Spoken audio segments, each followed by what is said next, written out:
Bismillahirrahmanirrahim. Wa an Abi Sa'id Al-Khudri radhiyallahu anhu. Dan dari Abu Sa'id Al-Khudri qala berkata siapa Abu Sa'id, asabana sabaya yauma awtasin lahunna azwajun fataharraju.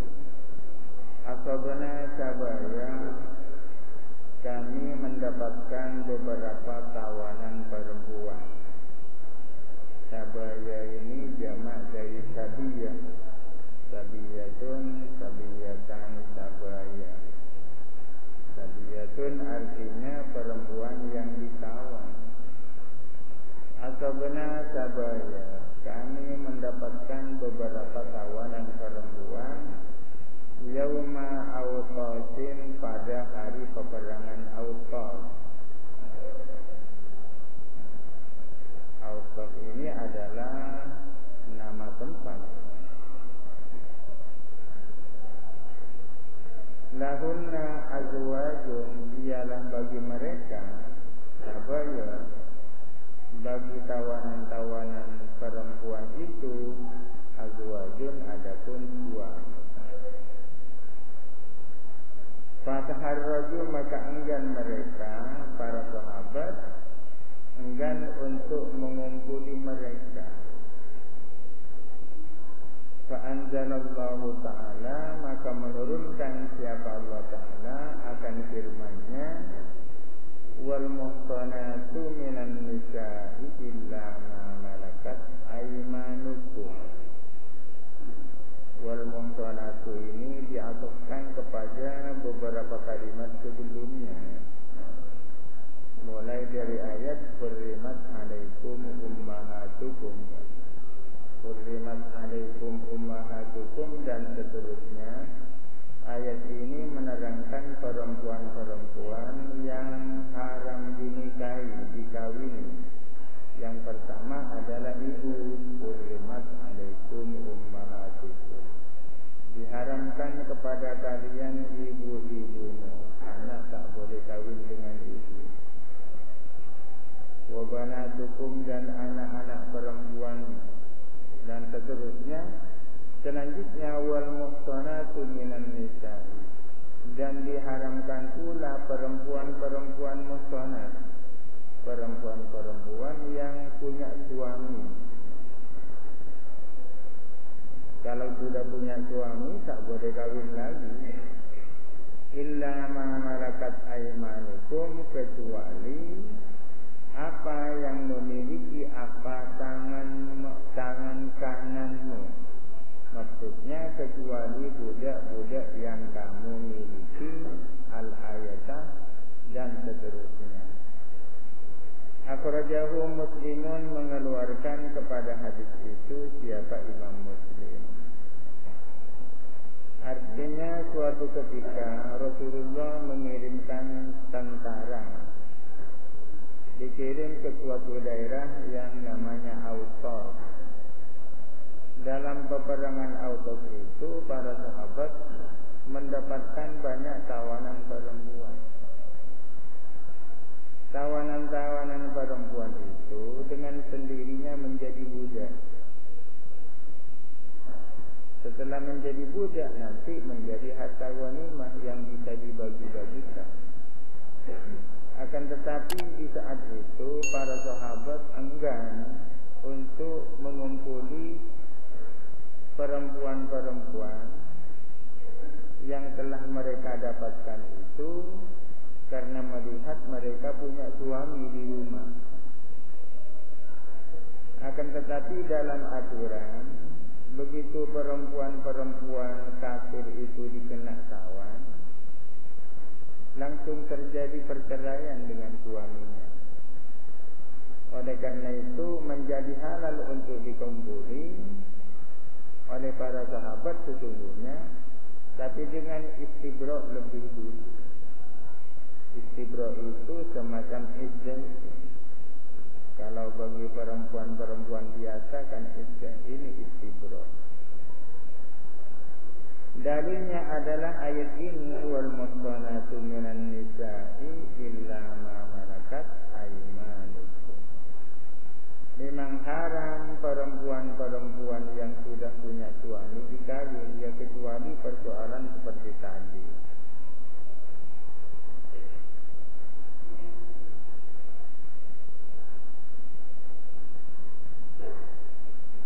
Wa 'an Ibnu Umar radhiyallahu anhuma, dan dari Ibnu Umar radhiyallahu anhuma,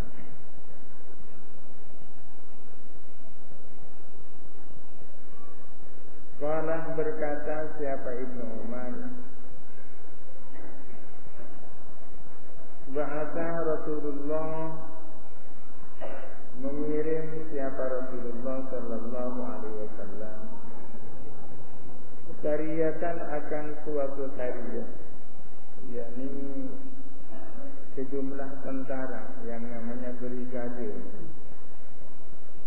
Wa ana fihim, sedangkan aku berada di tengah-tengah mereka, termasuk dari mereka, dari syariah. Rasulullah mengirim beberapa pasukan tentara. Wa ana fihim, sedangkan saya berada di kalangan mereka. Rasulullah mengirim syariah qibala Najd, ke arah negeri Najd. Sawanimu ijiran katsiratan, maka mereka syariah yang dikirim oleh Rasul mendapatkan beberapa unta yang banyak sekali. Mendapatkan unta yang banyak sekali menjadi harta ghanimah. Fakanat tuhmanuhum, maka ada apa bagian-bagian mereka. Tuhman ini jamak dari sahmun. Sahmun bermakna nasibun, bagian. Maka ada apa bagian-bagian mereka. Isnai asara ba'iran, ialah 12 unta. Masing-masing dari mereka mendapatkan bagian 12 unta dari banyak. Padahal unta satu itu berapa? Wa nukilu ba'iran, wa nukilu, dan mereka dikasih tambah sebagai bonus, dikasih nafal. Wa nukilu, dan mereka dikasih nafal tambahan sebagai bonus. Ba'iran, satu unta. Yang 12 itu sebagai bagian ghanimah, masih ditambah satu lagi sebagai nafal, tambahan nafal itu. Hadis ini yang hendak menjelaskan selain ada ghanimah ada nafal. Ada nafal. Yang dikasih nafal bisa mereka semuanya, bisa orang-orang tertentu di antara tentara yang ada.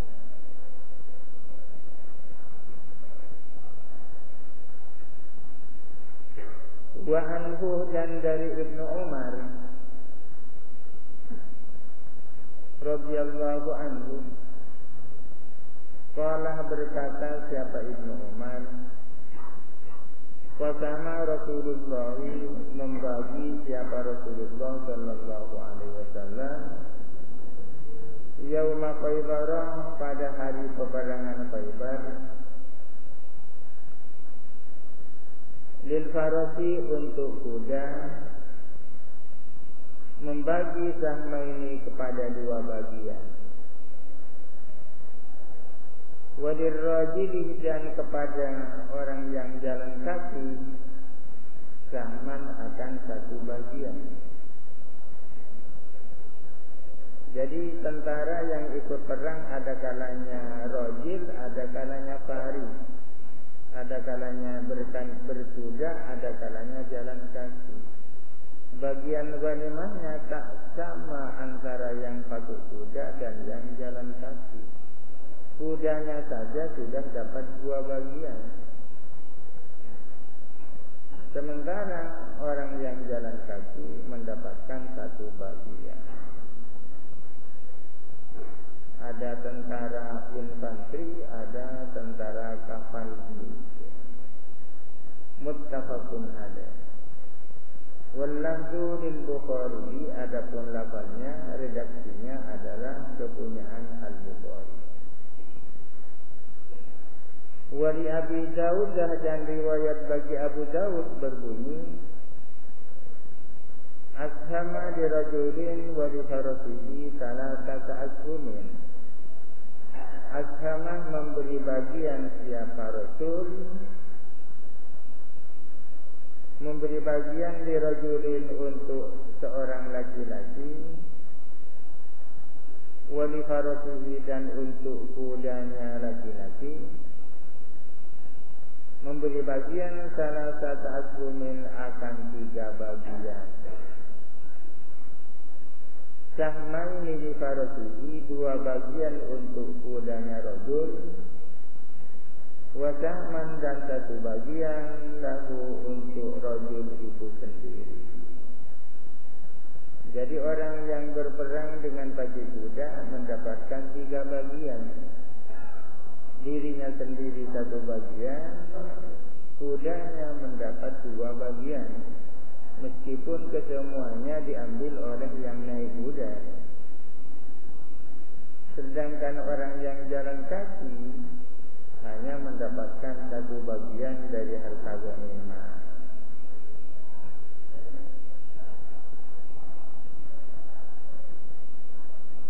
Naik kuda dalam peperangan pada saat itu sering menjadi penyebab kaum muslimin mendapatkan kemenangan. Oleh karena itu Al-Quran menyebut langsung tentang kuda itu. Wa a'iddu lahum mastata'tum min ribatil khairi turhibuna bihi aduwallahi aduwahum. Wa'iddu lahum mastata'tum min quwwati wa min ribatil khairi. Jadi naik kuda menjadi salah satu faktor penyebab kaum muslimin mendapatkan kemenangan menghadapi lawan-lawannya. Wa an Ma'n bin Yazid, dan dari Ma'n bin Yazid, Qalah berkata siapa Ma'n, sami'tu Rasulullah, saya mendengar Rasulullah sallallahu alaihi wasallam yaqulu bersabda, la nafala illa ba'dal khumusi, tidak ada nafal kecuali setelah 1/5. Bila mana terjadi peperangan, kemudian dalam peperangan itu kaum muslimin mendapatkan harta rampasan, maka setelah perang yang dilakukan pertama kali adalah membagikan salaf itu. Seperti diterangkan di atas, salaf adalah bagiannya orang yang terbunuh, senjatanya orang yang terbunuh, kendaraannya orang yang terbunuh, itu diberikan dan diserahkan kepada siapa yang membunuh. Meskipun menurut sebagian ulama tergantung ketentuan daripada dan kebijakan imam. Setelah itu harta ghanimah dibagi 5. Harta ghanimah dibagi 5. 4/5 itu dibagi-bagikan kepada siapa-siapa yang ikut dalam peperangan itu. 4/5-nya. Sedangkan 1/5-nya itu dibagi-bagi, ada untuk fakir miskin, ada anak yatim dan seterusnya. Jadi ada khumus, ada khumusul khumus, ada 1/5, ada 1/5-nya 1/5. Jadi harta ghanimah dibagi 5, 4/5 dibagi-bagi kepada tentara, yang 1/5 dibagi 5 lagi, fuqara, masakin, anak yatim dan seterusnya. Di sini selain harta ghanimah, ada nafal tadi. Nafal adalah tambahan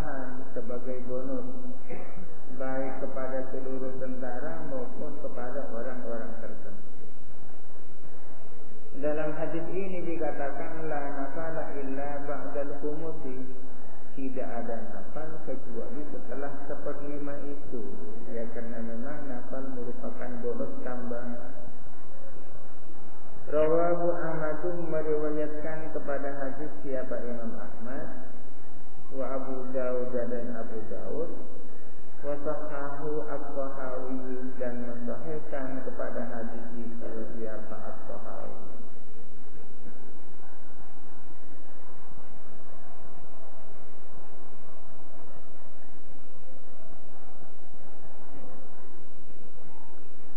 Wa an Habib bin Maslamah dan dari Habib bin Maslamah radhiyallahu anhu qala berkata siapa Habib, syahidtu Rasulullah, saya menyaksikan Rasulullah sallallahu alaihi wasallam nafal ar-rubu'a fil bad'ati wa thulutsafir raj'ati. Saya menyaksikan Rasulullah itu membagikan nafal 1/4 fil bad'ati di dalam permulaan, fil bad'ati di dalam permulaan, wa thulutsah dan membagikan nafal 1/3 fil raj'ati di dalam pulang. Orang perang itu ada kalanya berangkat, ada kalanya pulang. Artinya di saat awal kaum muslimin bertemu dengan musuh, kemudian mendapatkan kemenangan, di saat awal bertemu itu namanya bad'ah. Kemudian setelah selesai perang mau pulang, terjadi pertempuran lagi, itu yang dimaksud raja'ah. Pada umumnya tentara itu lebih semangat di saat-saat baru ketemu dengan musuh. Akan tetapi sebaliknya ketika sudah mau pulang, biasanya semangatnya kurang karena ingin segera pulang ke rumah, ingin bertemu dengan keluarga. Jadi ada bad'ah, ada raja'ah. Pertempuran yang terjadi ada kalanya terjadi di awal mula, itu namanya bad'ah. Ada kalanya pada saat-saat sudah pulang masih bertempur lagi, itu namanya raja'ah. Bonus yang diberikan yang namanya nafal berbeda antara pertempuran yang terjadi di awal dan pertempuran yang terjadi ketika sudah mau pulang. Ada 1/4, ada 1/3, lebih banyak 1/3 daripada 1/4. 1/4 dari bagian yang dicapai, 1/3 dari bagian yang dicapai. Kalau kemenangan itu dicapai di saat sudah mau pulang, bonusnya lebih besar, 1/3. Sementara kalau kemenangan itu dicapai pada awal bertemu dengan musuh, bonusnya 1/4. Ini yang dimaksud nafal ar-rubu'a fil bad'ati wa thulutsafir raj'ah.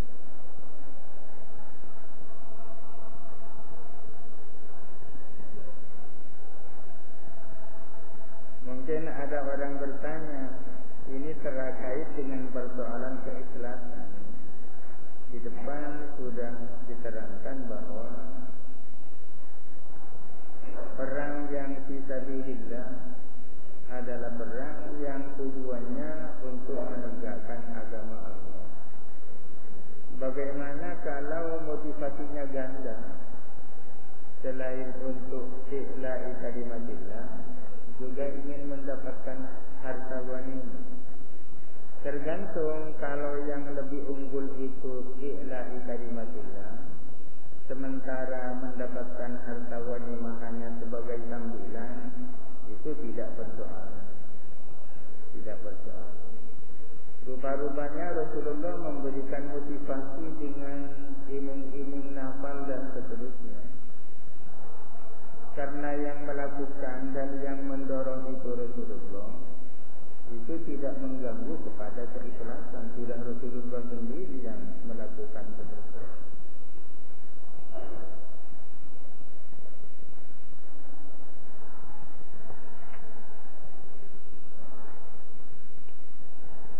Wa Ali bin Umar radhiyallahu anhuma, dan dari Ibnu Umar radhiyallahu anhuma, qala berkata siapa Ibnu Umar, kana Rasulullah, ada siapa Rasulullah sallallahu alaihi wasallam, yunaffiru ba'da man yab'atsu min as-saraya bi anfusihim qasatan siwa kismati ammatil jayy. Ada siapa Rasulullah, yunaffiru ialah memberikan nafas, memberikan tambahan itu, memberikan nafas ba'da man kepada sebagian orang, ia ba'atu yang beliau utus minat saraya dari beberapa sariyah diangkutihim untuk diri mereka khasatan secara khusus.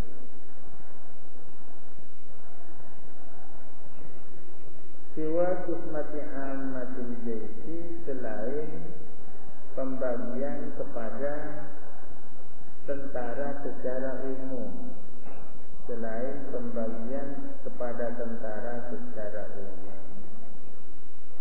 Jadi ada jais, ada sariyah. Jais itu tentara dalam jumlah besar. Tentara dalam jumlah besar itu dibagi-bagi. Ada yang dikirim ke sana, ada yang dikirim ke sini, dan seterusnya. Itu namanya sariyah. Namanya sariyah. Pada suatu ketika Rasulullah memberikan nafal, bonus tambahan itu hanya kepada syariah-syariah tertentu, tidak kepada yang lain-lain. Ini artinya nafal itu tidak harus diberikan kepada seluruh jais, tapi bisa saja dikhususkan kepada brigade-brigade tertentu yang dianggap lebih berhasil. Wa anhu, dan dari Ibnu Umar radhiyallahu anhu, qala berkata siapa Ibnu Umar,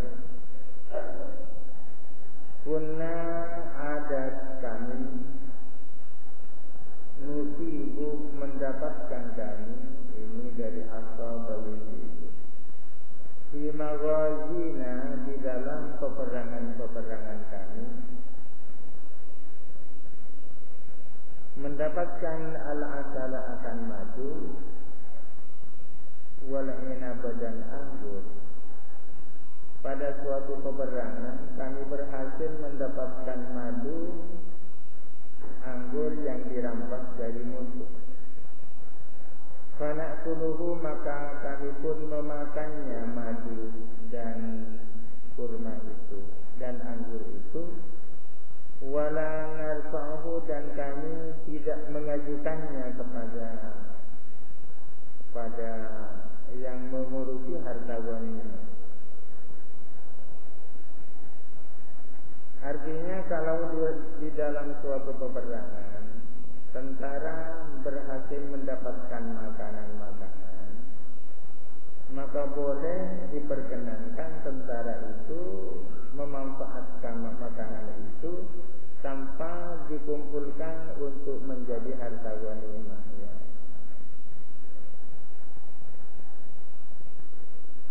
Tidak dijadikan harta ghanimah, tak ikut dikumpulkan sebagai harta ghanimah. Rawahu al-Bukhari, meriwayatkan kepada hadis siapa al-Bukhari. Wali Abu Dawud, dan riwayat bagi Imam Abu Dawud, falam yu'qal minhu al-khumusu, maka tidak diambil daripada asal atau minat itu al-khumusu apa seperlima. Wasahahu, dan mensahihkan kepada hadis riwayat Abu Dawud Ibnu Hibban, siapa Ibnu Hibban.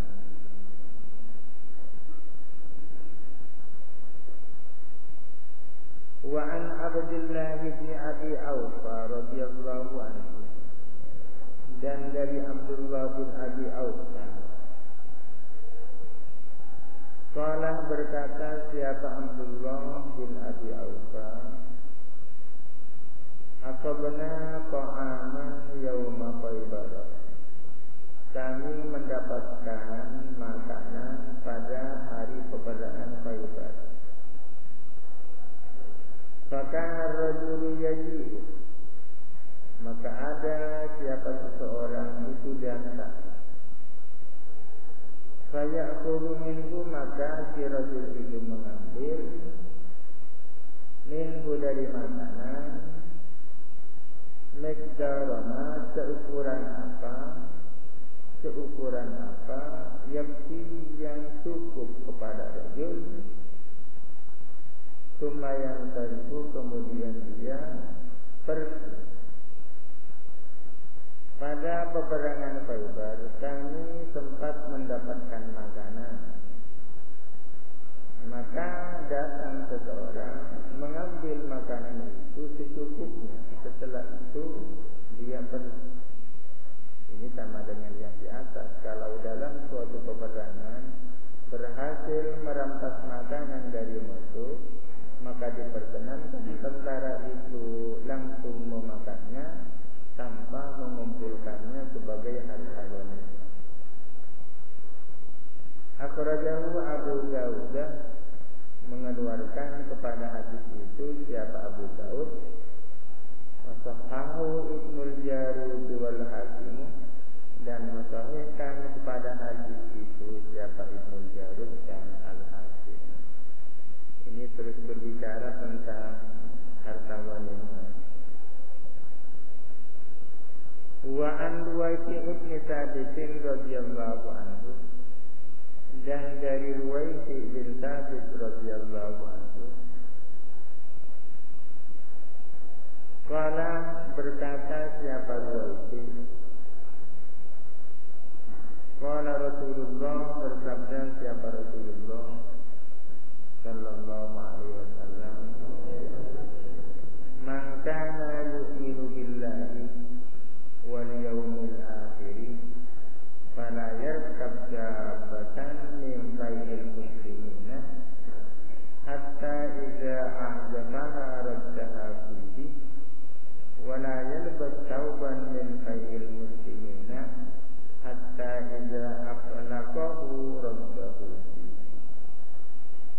Man kana yu'minu billahi wal yawmil akhir, barang siapa beriman kepada Allah dan yaumil akhir, fala yarkab dabbatan, maka janganlah dia mengendarai binatang min khayil muslimina, dari harta seknya kaum muslimin.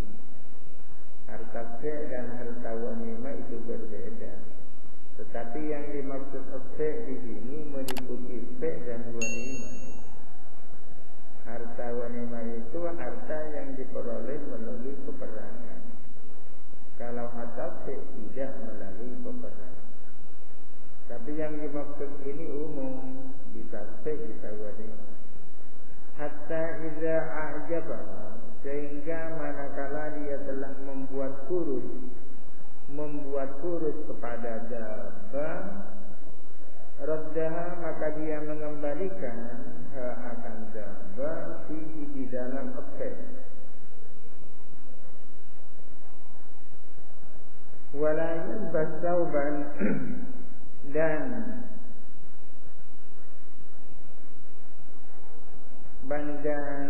janganlah dia memakai thawban akan suatu pakaian min fai'il muslimina, dari harta seknya kaum muslimin, sama dengan yang tadi meliputi sek dan ghanimah. Hatta idza akhlaqahu, sehingga manakala telah membuat laku kepada bagian, raddahu, dia mengembalikan akan bagian itu di dalam sek. Artinya bagaimana kalau dalam suatu peperangan kendaraan yang berupa binatang di zaman dulu dan berhasil mendapatkan pakaian-pakaian. Pertanyaannya, bolehkah kaum muslimin langsung mengendarai kendaraan itu dan langsung memakai pakaian-pakaian yang berhasil dirampas itu? Jawabannya adalah boleh, tetapi nanti setelah selesai perang dikumpulkan sebagai harta ghanimah. Yang tidak boleh dibolehkan menurut hadis di sini, kalau dia mengendarai binatang itu sampai kurus, sehingga setelah menjadi kurus dikembalikan sebagai harta ghanimah. Demikian pula pagi yang dipakai sampai laku, sehingga setelah laku dikembalikan sebagai harta ghanimah, itu yang tak boleh.